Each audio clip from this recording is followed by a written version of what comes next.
Welcome back for another video. I'm Eharbad, a free-to-play endgame player in Raid Shadow Legends. I've been wanting to do another Hydra video for a while and wanted to have a conversation about autoing Hydra. I know many people do not want to manual Hydra keys, and being able to create an auto-viable composition is highly desired. I would say auto-friendly compositions are far more restrictive, however, and have a lower damage potential. Furthermore, you really need specific champions for them to be consistent.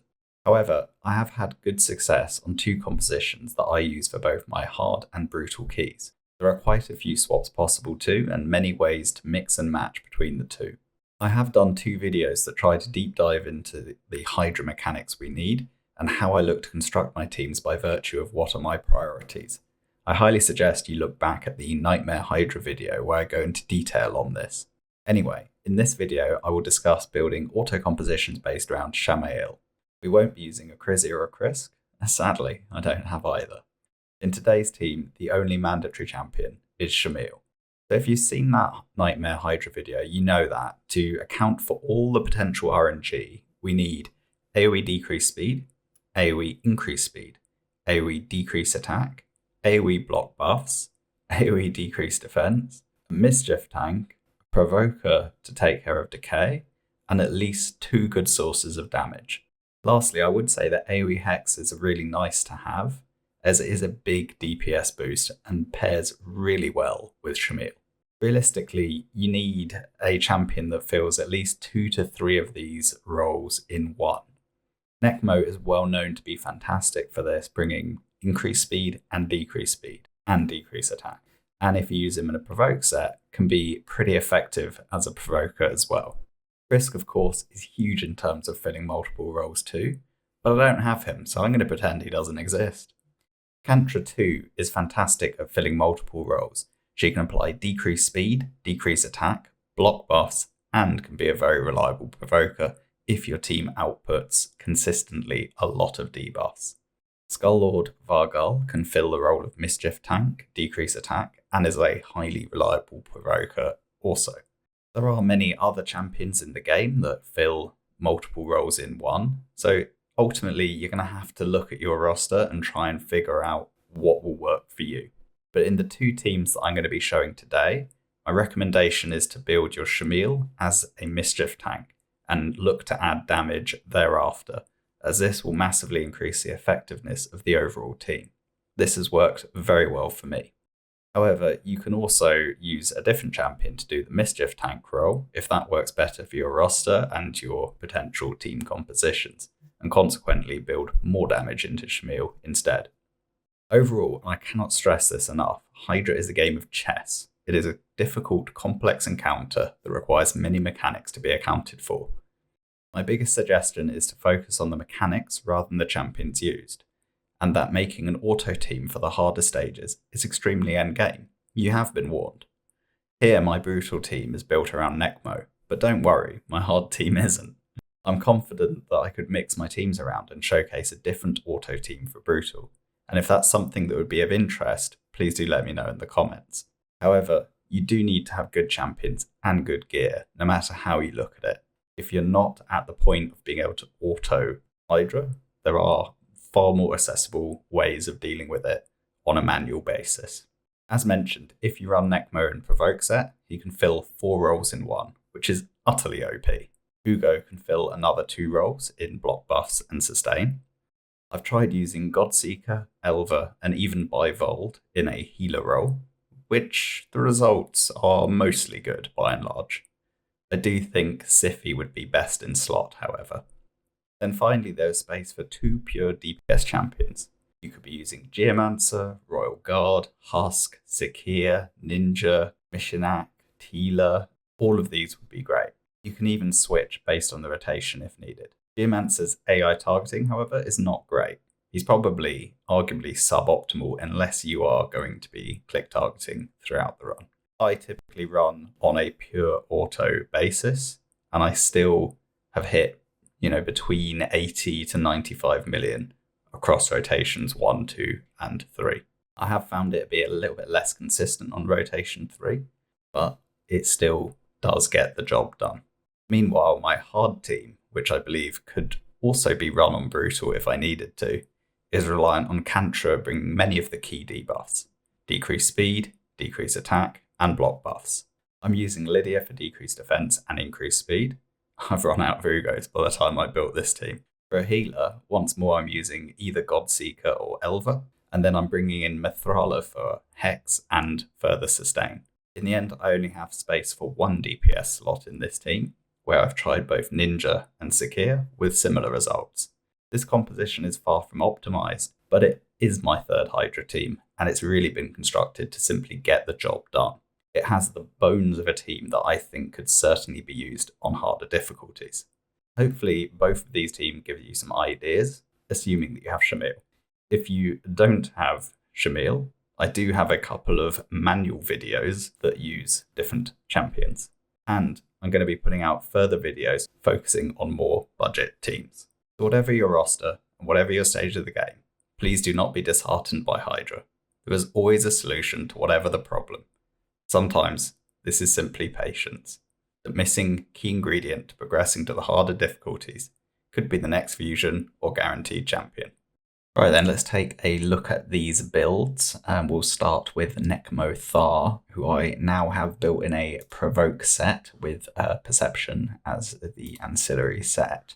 I previously had him in Relentless, and during the free regear period that we had over New Year's, I changed him to the Provoke set, and I've been testing him out ever since. And I have to say I like him in the Provoke set. I did like the build in Relentless as well, but having him in the Provoke set means that he's providing yet another utility, and it's actually been working out pretty well. In terms of stats, I've looked for something sort of anywhere between sort of 255 to 275 speed, I think is perfectly fine for the majority of PvE content, where you want a speed booster who's pretty quick, but not obscenely quick. In terms of accuracy, 350 is plenty, so we're a little bit above. I then tried to build a good amount of effective HP. So really just anything I'd say north of 50k HP and north of 3k defense would be a good target. And then I tried to build some damage thereafter. Obviously skills are done. And in terms of masteries, we have picked up War Master. We've also picked up things like Master Hexer, Cycle of Magic, Sniper, although it's not hugely impactful Sniper for Necmo, because it already has a 75% chance to do the decreased attack if the enemies have any debuffs, and the rest of his abilities are already 100% anyway.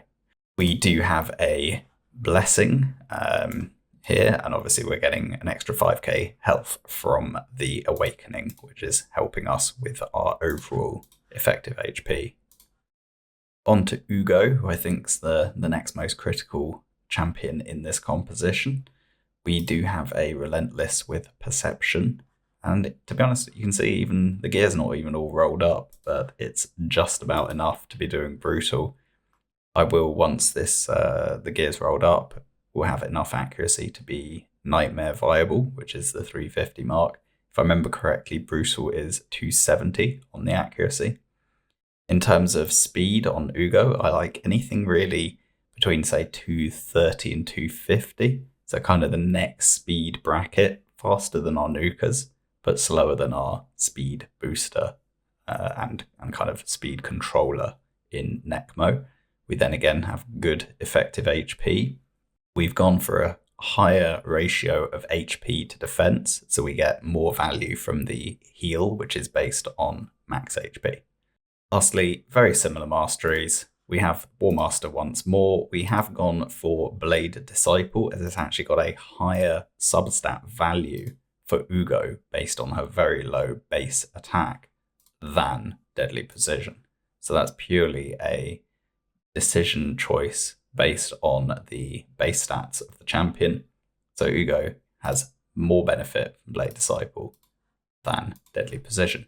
And then on the support tree, it's pretty much the standard Hydra masteries that I opt for on these kind of debuffers. So we've got the Master Hexer. We once again got Sniper. In this instance, is to help us with the Leech on the A1. And then, of course, Cycle of Magic once more. Third up, let's go for the man of the hour, Inquisitor Shamil, in this kind of hybrid build that I've mentioned. So we have got 500 resistance, which is enough for Nightmare. If you're building specifically for Brutal, it is 450 is a good threshold to be resisting the vast majority of the Mischief attempts to strip you.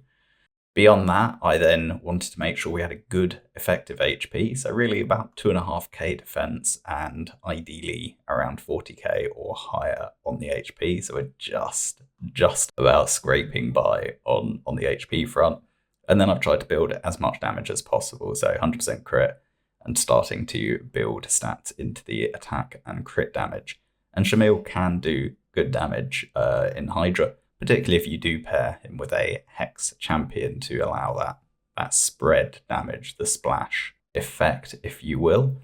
Again, our gear does actually have some scope to be rolled up further, and potentially we could look at replacing this amulet in some time. The ring also needs to be rolled up higher, and we'll get a little bit more attack when we eventually roll up this weapon. As a Mischief tank, you do want one Blood Shield accessory. That is pretty important. It doesn't need to be anywhere near as strong as this one. But of course, the better gear you can use, the better. In terms of blessings, I haven't actually picked one yet for Shamil. And it kind of goes along the lines of what will I end up wanting to use within this team? And I'm unsure. It could end up being that the best path would be to go for Phantom Touch. You could make an argument to go for Cruelty. And those are probably the two best ones. I don't think there's any reason to go with Crushing Rend. Obviously, it's a 6-star that you need. I guess you could also make a case for Hero's Soul as well. So it's something I need to look into and make a decision, but currently haven't set one. So you don't need one, basically. In terms of the masteries, I've gone down to War Master once more, and I've got Defense Tree for Shamil. I'm not so bothered about having accuracy on him, so I just wanted him to have a little bit more survivability. I will eventually finish these masteries, but I haven't assigned any other tier 5s at the moment. So fourth up, we have Godseeker Neri in a Regen and Immortal set. Essentially, I've started tailoring her build more towards the Sand Devil Stage 24 duo farm with Ninja. I have actually done it with this build, and I've never had a failure, but I'm not sure if these stats are actually quite high enough to guarantee the win, but I've not had a failure yet, although I haven't done that many runs. In any case, I wanted to make sure that it would work also in Hydra, and so far, so good. Obviously, we've built high effective HP, enough speed for Sand Devil, and I've tried to make sure that I've got some accuracy in the build, so I'm able to use Godseeker, Hydra, as well as the Sand Devil. I actually really like the buff reduction duration on her A2. I do find it very helpful in terms of adding that consistency to the run.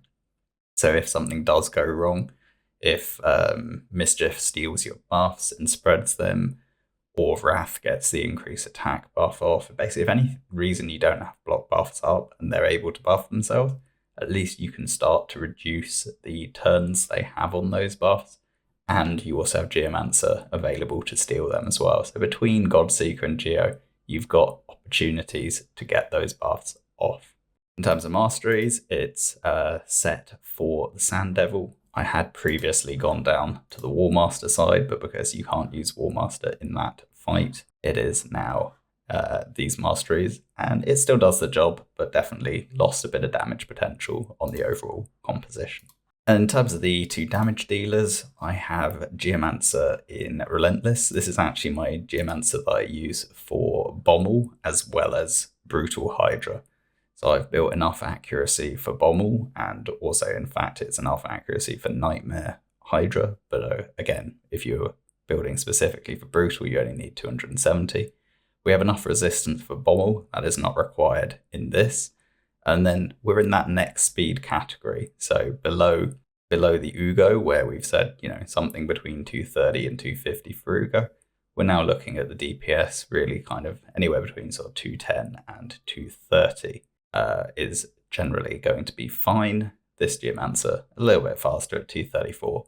And then we've gone for a good amount of effective HP. I'd probably like this defense level to be a little bit higher, but because I'm trying to cover so many bases on this Geomancer build, I've had to sacrifice something somewhere, and in this instance it's been a little bit of a lower defense number, but again, it works fine, so you can take solace in that. If you're not able to build all the stats exactly, there is latitude to be had. As I was doing the edit for the video, I noticed I did not show Geomancer's masteries, and they're basically the standard debuffer Hydra masteries that I use across pretty much all my champions. So once again, we are going down to War Master. We're picking up Sniper to apply the decreased accuracy on the A1 or have a higher chance to do so. Master Hexer to extend our own debuffs. We're picking up Cycler Magic once more, and then just the accuracy nodes and Arcane Celerity to keep cycling more quickly and gain as much turn meter as we can. And then my Royal Guard, also in Relentless. In terms of total stats, I've tried to get above 2,200 defense. I do think it's important to build a good amount of defense in your Royal Guard if you want them to stay alive in Hydra, and 40k HP. So I've generally tried to build 40k HP and then see how much defense I can get whilst still having good overall stats. I have accuracy on this Royal Guard, not for Hydra, but because actually I use this Royal Guard in Dark Fae. Again, it's one of these hybrid builds, similar to the Geomancer, where I have higher stat requirements because I use these champions in other content. That said, it is nice to have some accuracy, get the A1 drop defense, particularly on those severed heads, and also you have a little bit of redundancy in terms of adding that decreased speed. So if you are able to build accuracy on the Royal Guard, it is helpful, but it's by no means mandatory. In terms of masteries, I have gone down to War Master. I've also picked up Master Hexer and Sniper because this is a Royal Guard that I use for debuffing. And then for the last one, I haven't quite decided on this Royal Guard if I'm going to go for Cycle or Evil Eye. I do think I'll probably end up with Evil Eye on this one because, as I mentioned, this is a Royal Guard that I use in Dark Fae. But I do need to basically take a look once more at my Royal Guards and make sure that between the three of them, they're all kind of tweaked to the exact roles that I want them for. In terms of blessings, on this Royal Guard, I went for Phantom Touch. I wanted to give it a go. I have Cruelty already covered by Geomancer. I wanted to see how Royal Guard was with Phantom Touch. Again, because I use this Royal Guard in Dark Fae, I felt that Phantom Touch would be a good blessing across all the areas. So given that this video has actually been quite lengthy, I think I'm going to split the overall video into two. We'll leave this video here, and then I'll do a second supplementary video where I show a little bit of the hard Hydra run and then the gearing of the champions that I use in that composition. So as always, thanks for watching. Please like, comment and subscribe, and I'll catch you in the next video. Bye for now.